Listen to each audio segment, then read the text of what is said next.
Да бъдеш съпруга на милиардер е едно нещо, но да бъдеш първа дама на Съединените американски щати е напълно различна вселена, изпълнена с величествените коридори на Белия дом, глобално наблюдение и невъобразим натиск.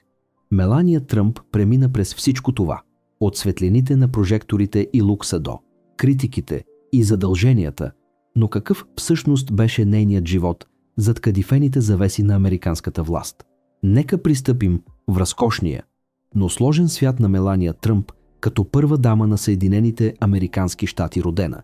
В Словения Мелания вече е изградила успешна манекенска кариера, преди да срещне човека, който ще промени живота й завинаги – Доналд Тръмп. Първата им среща – бляскава нощ през 1998 година. В ексклузивния клуб Кит Кат, по време на седмицата на модата в Ню Йорк, Тръмп, вече по това време милиардер и магнат с репутация в недвижимите имоти и разточителството, влязъл с придружителка, Гъборд, но останал очарован от тихата елегантност на Мелания. Поискал номера й.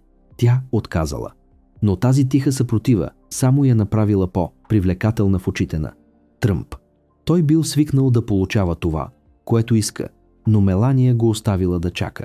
След години връзка под зоркия поглед на медиите, Тръмп й предложил брак през 2004 година с диамантен пръстен от 15 карата на стойност над $1,5 милиона.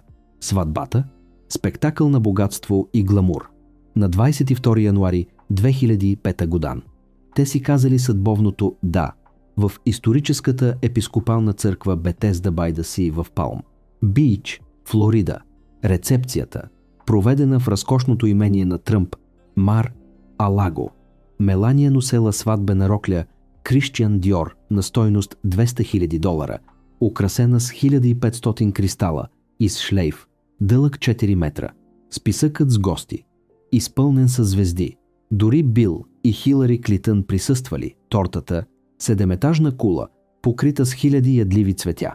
Това била сватба като от модерна приказка. След омъжването си за Тръмп, Мелания навлязла в живот на позлатено изобилие.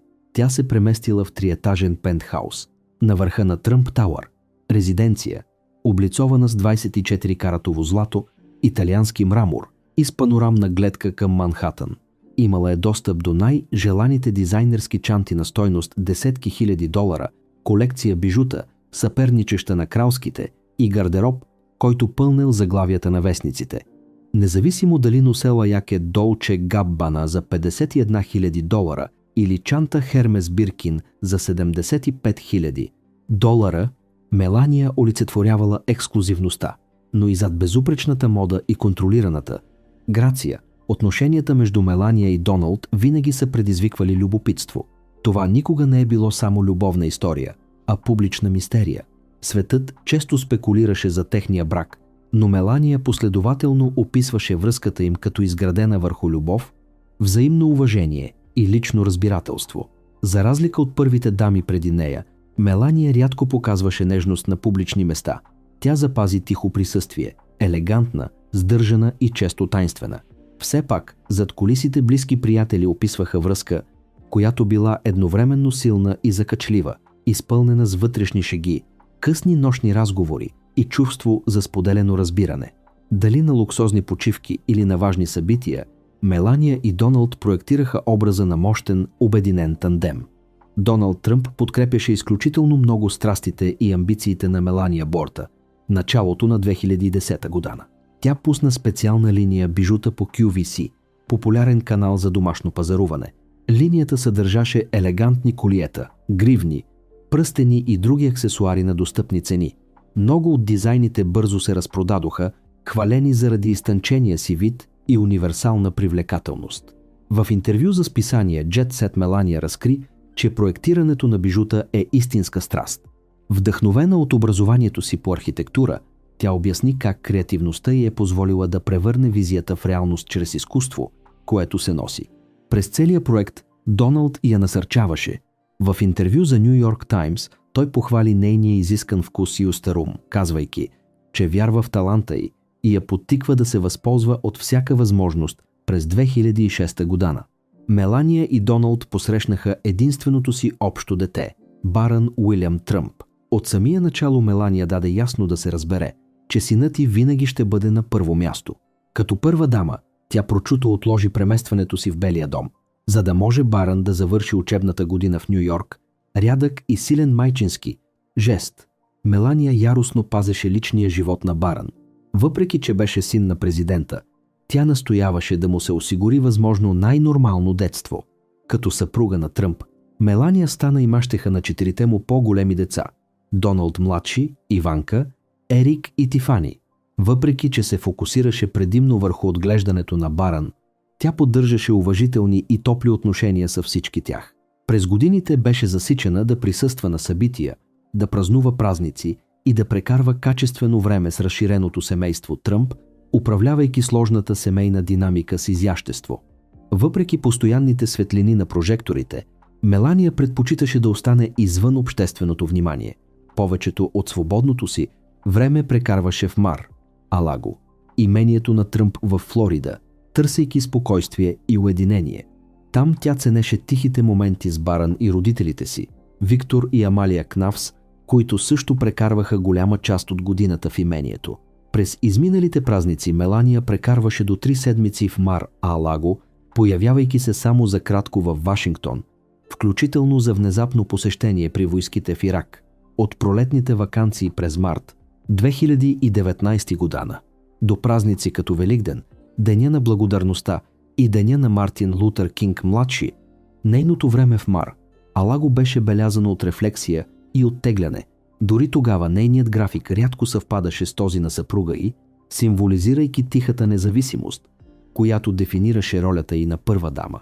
Преместването в Белия дом означаваше пълна промяна на начина на живот.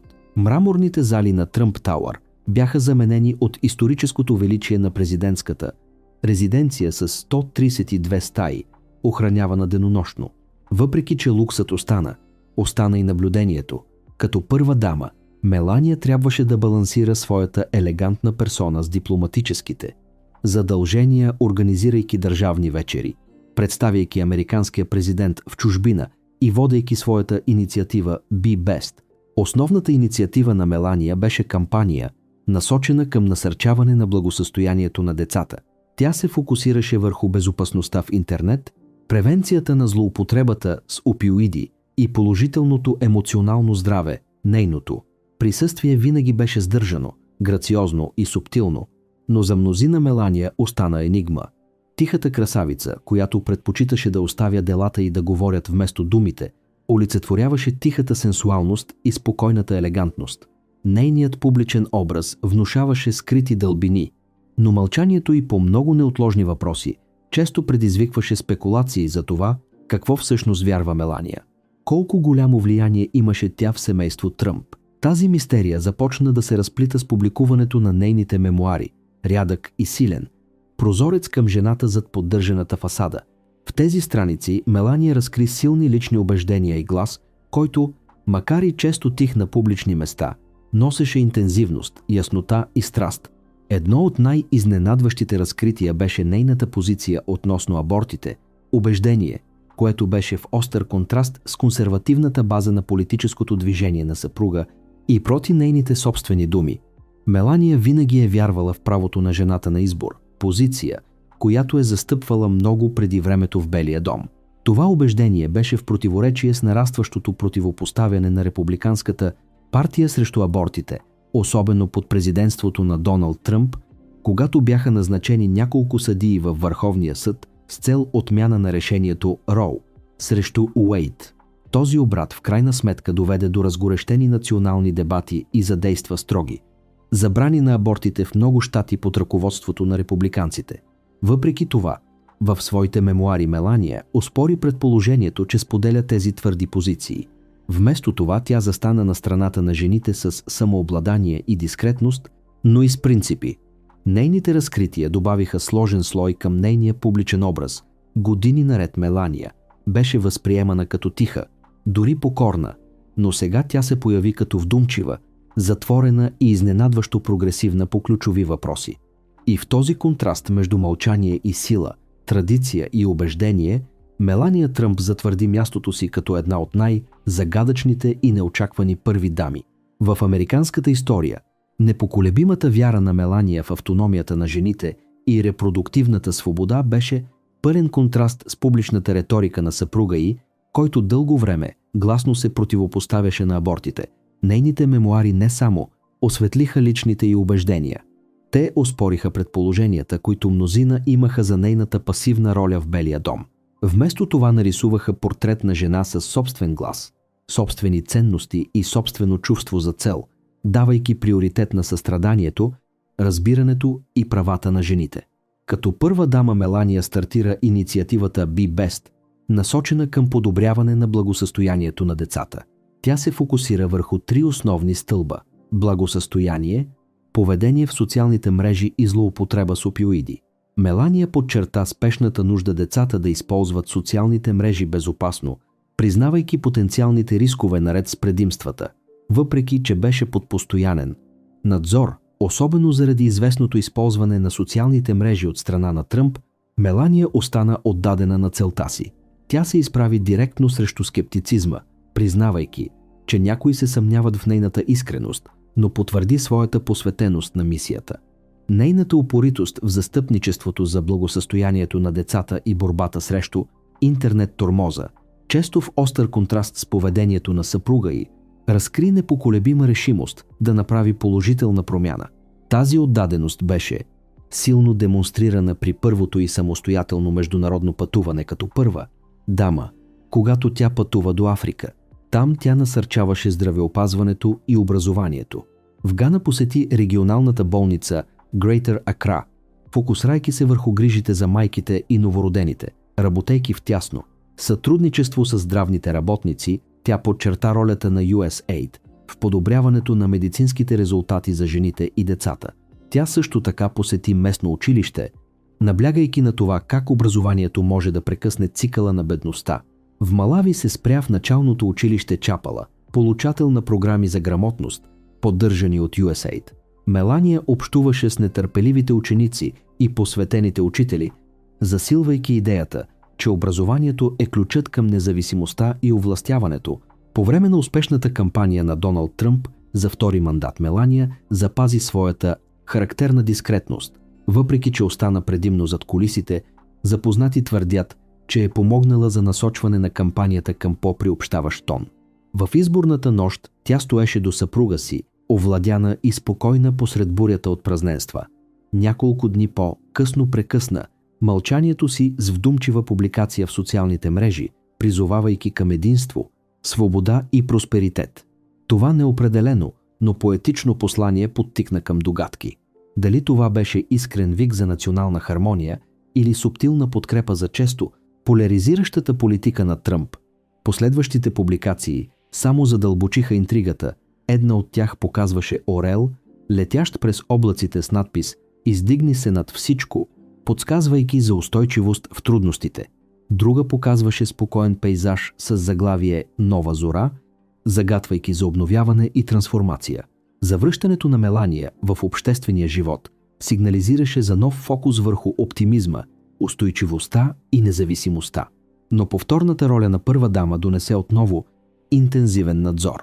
Нейните модни избори, хладното й поведение и нежеланието й да играе традиционна политическа роля предизвикаха безпощаден медиен анализ.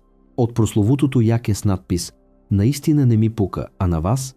до редките и публични изказвания, всичко беше обект на обществена дискусия, а нейните стилови избори предизвикаха противоречия. Якето от Зара, носено по време на посещение в Тексас след урагана Харви, нейните токчета Маноло Блахник и колониалният тропически шлем по време на самостоятелната обиколка в Африка бяха широко критикувани. Мнозина считаха тези избори за безвкусни или за символи на остарели властови структури. И все пак не може да се отрече разточителството, което идваше с нейната роля. Омъжена за милиардер, Мелания пътуваше в върховен лукс. Тя летеше с частния Боинг 757 на Тръмп, оборудван с позлатени предпазни колани и главна спалня, облицована с куприна, независимо дали почиваше в Южна Франция или отсядаше в ексклузивни 5-звездни хотели. Нейният начин на живот отразяваше върха на разкоша. Самият и гардероб с дизайнерски рокли по поръчка, чанти на стойност десетки хиляди долара и бижута, оценени на над 1,5 милиона, беше заявка на висшето общество. Мелания присъстваше на елитни събития в Монте-Карло, красеше червените килими в Пити Рокли и прие висшата мода като нито една друга първа дама. Нейните почивки отговаряха на този блясък. Твърди се, че едно бягство е струвало 174 хиляди долара. Ясен сигнал, че Мелания никога не е била човек, който бяга от лукса. Нека разгледаме грандиозното разточителство на нейния начин на живот. Модата на Мелания често привличаше любопитни погледи. Някои вярваха, че изборът й на гардероб носи скрити послания, докато други считаха, че тя умишлено избира разкошни материи и стилове, за да подобри своята публична персона.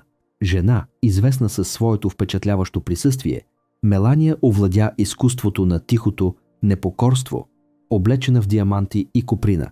Най-емблематичните модни моменти на Мелания често включваха нейните характерни Шанел елементи. Нейният стил беше нежна комбинация от субтилна елегантност и тихо предизвикателство. В центъра на нейната естетика лежи минималистичната изтънченост, рокли и палтапо, поръчка, елегантни гащеризони и сенсуални рокли, които подчертават нейната стройна фигура. Гардеробът й варираше от обикновени рокли, тип риза до разкошни тоалети, които биха могли да съперничат на тези на кралските семейства.